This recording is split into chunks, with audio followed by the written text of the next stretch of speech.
Hey, what's up guys? My name's Tyler. I'm the founder of SiteCommand, and today I just want to talk to you guys about the difference between a busy shop and a profitable shop. Let's get into it. So, there's really just a few key differences that separate the guys who feel like they're making a lot of money and they're always busy and the guys who are actually making a lot of money. So let's dive in.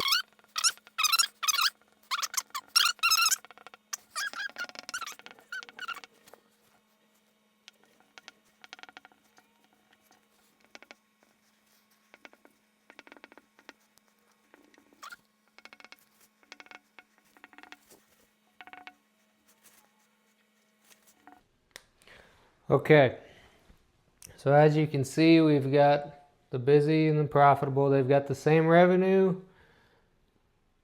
Let's start off with the difference in the COGS. So the busy shop spent 80% of their total revenue on COGS, meaning, labor, materials, all that. The profitable shop only spent 70. That's 10% savings right off the bat. Well, let's talk about that for a minute. Why might the busy shop have spent more if they're the same, right? Well, just like we talked about in the last video, if you've got labor overruns, change orders that you didn't get signed off and paid for, all that stuff adds up. And this is where it comes in right here, because it's going to add to your cost of the job. And all those little mistakes accumulate over the year. They end up here, and it takes away all the way down to the bottom line. So you go down, your gross profit's $6 million, which ain't bad, but your overhead's still 4.5 mil. You walk away with a net profit of 1.5. So that's 5% of your 30. And all you got to do is tighten up your operation a little bit. You need to keep your labor in check, essentially. That's the biggest killer that I'm seeing. Material, yeah, sometimes it can be a problem, but for the most part, labor's the big problem. Okay, so if we come over here, we look at the profitable shop. Same revenue. COGS are down to 21 million, which is a 70% of your revenue.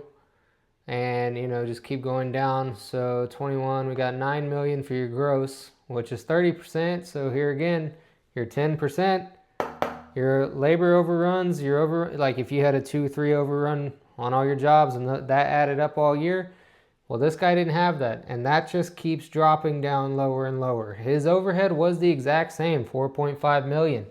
Well, guess what? He cleared 4.5 million net. So that's more money going into his pocket. That's, what is that, 3 million more? 3 million more dollars.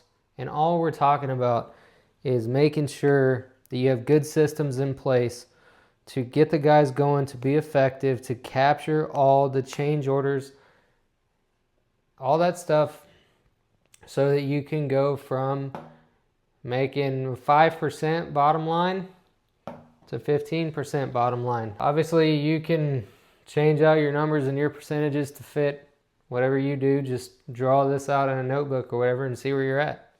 At the end of the day, the difference between feeling like you're slammed and at the end of the year being like, oh my God, I didn't make anything, and then having work, but at the end of the year you actually have something. So at the end of the day, we're talking about the difference between the busy shop and the profitable shop is really just having systems in place. If you have systems in place to catch the small leaks, you'll go from being this guy who's got 5% net take home to having 15, to having net in the business. If that sounds interesting to you, if you want to systemize your business, automate it, and be able to step away. You know, put the system. So if right now you're the guy, the busy shop, and you want to be the profitable shop, send me an email at SiteCommandteam@gmail.com. That's precisely what I built SiteCommand for, is to help owners like yourselves go from being stressed out, being slammed, you got work falling out of your ears, but at the end of the year you didn't take anything home, to being able to kind of take a step back, systemize the business, be able to step away and not have a heart attack, and at the end of the year you still make money. I mean, you can go fishing with this, you can do really whatever you want. You know, you could do a lot of things with a couple extra million. I'm just saying. So if that sounds like something you want, shoot me an email. Thanks, and see you on the next one.